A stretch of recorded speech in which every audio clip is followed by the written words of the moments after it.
North American Indian mythical creatures specifically, the short people that seem to go by many names across the tribal regions of America.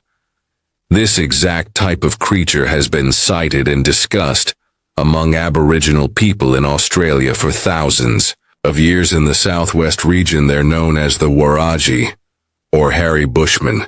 Standing a few feet tall, they possessed insane strength and speed prior to colonization. There were stories of their friendship or alliance with Aboriginal people, but also there were stories of conflict and people, or even children being taken by them. There were specific rules Aboriginal adults told their children, such as avoiding water bodies at night and in the evening, and no matter what, that never ever whistle. In the dark, it invites them and it only spells trouble. Although even some Aboriginal people say that these stories are just to warn kids about water safety. Well, in 1998, I knew none of this because, well, I'm not Aboriginal, and at the age of 10 when this all happened, I had never even met an Aboriginal person, or been taught anything about Aboriginal culture in school.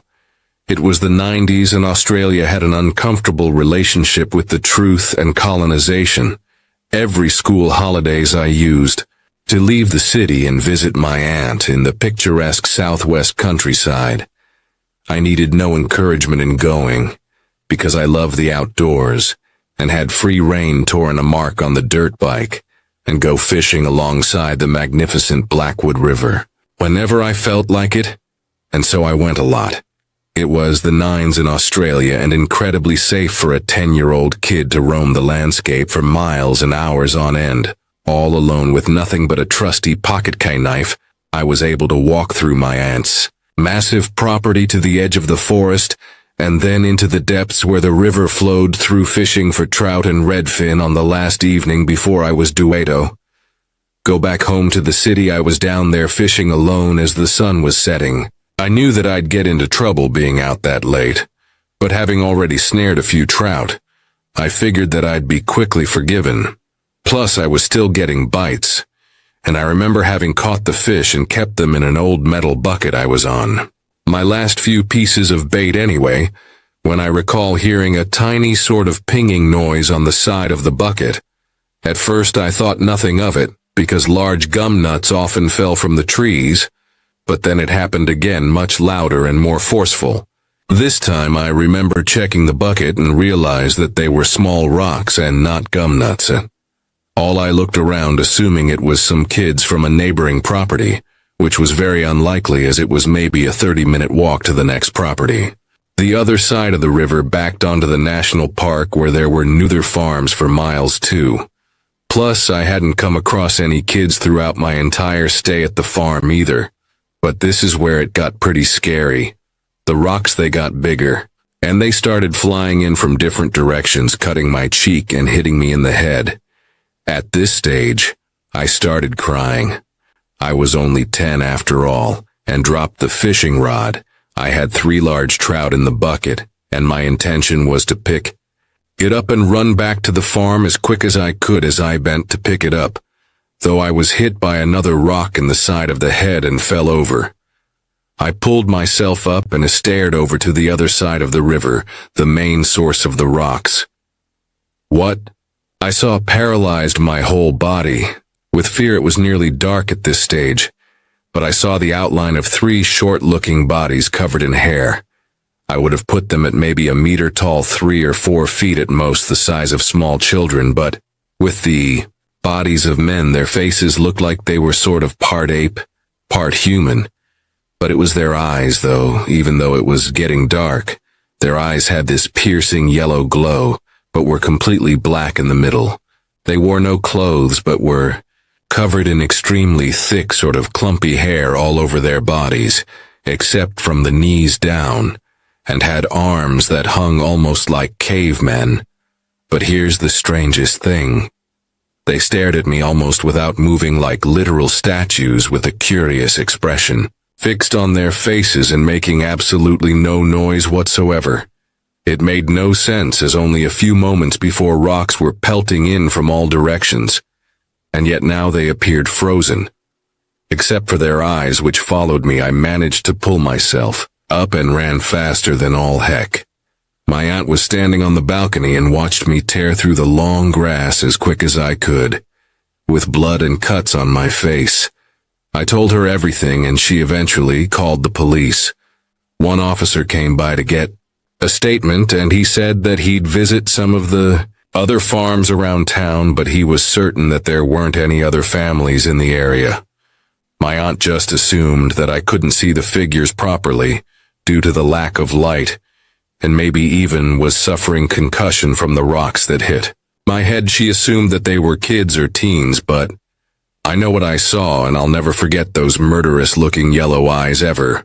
The next morning, I went with my aunt to collect the fishing rod and bucket, and my aunt was shocked to see the fishing rod and the bucket were still there.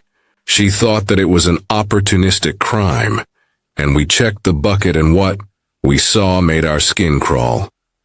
3 perfect trout skeletons were now floating in the bucket, not one morsel left. We don't have bears or wolves in Australia, and even the odo or fox wouldn't have devoured an entire fish and left its skeleton there, like that, especially without the bucket being tipped over. The whole ordeal was genuinely terrifying. But as things tend to happen, when you're a kid you just sort of forget about it, or it lives somewhere in the back of your mind. Rentré for a while, the police officer. They found nothing of note. And as nothing was stolen, there was no need for further inquiry. It was the talk of the country pub for a few weeks. Though my aunt was a local, the town had experienced odd things throughout the years, such as the sighting of tiger-like animals in the deep forest, and other strange noises and happenings reported by lumberjacks. In the deep forest, too. But it wasn't until I got into my 20s and became a social worker that I started working with Aboriginal communities in town during celebratory events. I came to learn of the different Dreamtime creation stories, and eventually, I had the confidence to tell an elder about what I went through when I was young. He immediately recognized it as the Waraji straight away, and said that I was lucky to leave that forest alive. He seemed to think that they must have believed that I was an Aboriginal boy, and I do have a mixed racial background, and the protocol would have been for me to leave. A couple of fish outside the bucket skewered on sticks for them to come and collect after as payment for fishing in their river, but as I didn't, they reminded me first few pelts, and when I still didn't, they eventually attacked. There aren't any Aboriginal families in that part of the Southwest Caucasian. Only to this day too, which may explain why it only happened to me, the older. Believe that they could have taken me, though, for disobeying their sacred customs. That part always wakes me up in a cold sweat in the middle of the night. Because genuinely, I believe they could have. It's not a story I tell my family and friends, but will confide in with the odd Aboriginal colleague or client at work. And they always tell me similar things. Don't even get me started on the Australian desert. But I'm 36 now, and as time has gone on, I find this event something that I think about more often, and that despite becoming more logical and cynical in age, I often ponder its significance and proof of otherworldly beings living alongside of us on this planet. And whenever I think about it, I always shudder. This last year, my Dad and I went deer hunting like we do every year. My brothers and uncles and grandpa all go, and we have deer stands spread out across maybe 60 acres deep in the Chippewa National Forest. My dad's deer stand is one of the closer ones to our camp, so at lunchtime or nighttime we wait for our family members to walk down the trail and wait for us to get out of our stand to walk back to the camp together.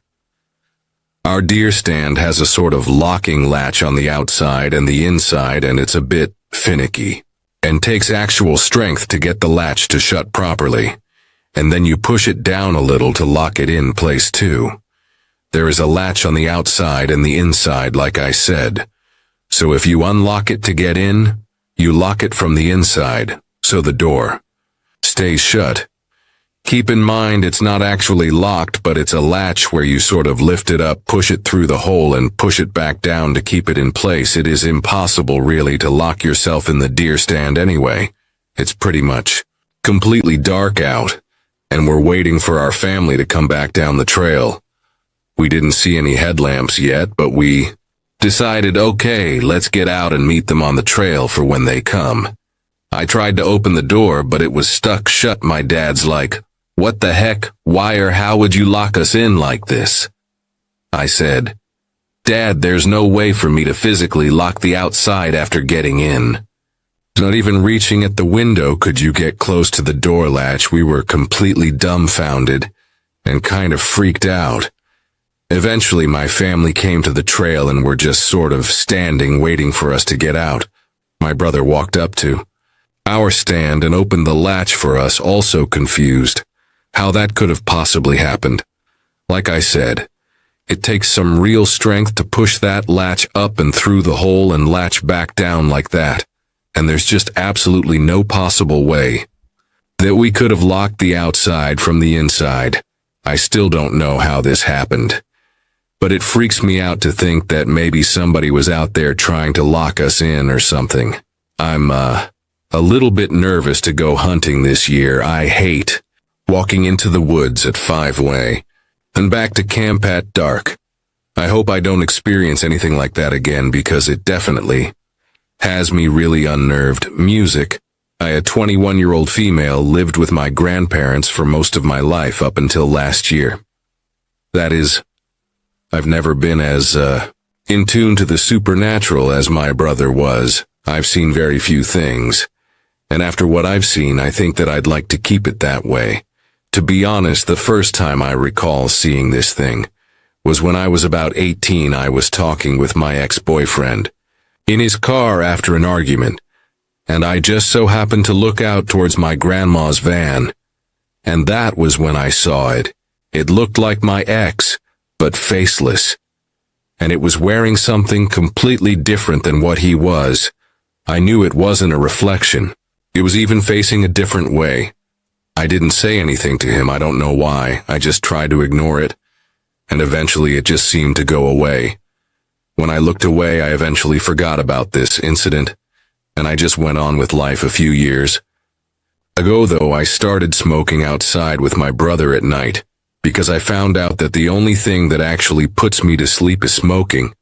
Sometimes I'd have to go out alone, and I started seeing this thing again at some point. Honestly, I thought that I was hallucinating at first, but I never saw it anywhere. But outside of my house, it looked like my mom once, and when it looked like my brother, it was especially horrifying.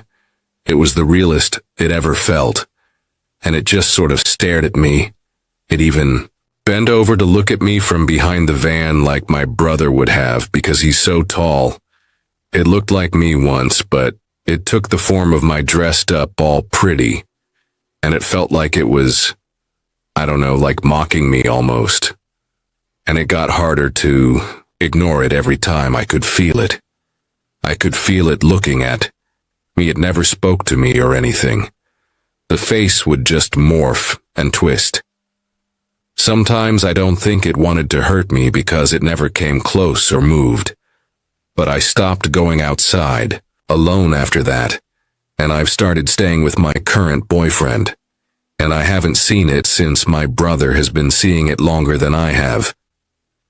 He said that on multiple occasions, it had actually chased him back into the house as a fully black shadow. Figure he saw it on our laundry room today looking like our mom again, and says that he hears our grandma call his name through the house when she isn't home.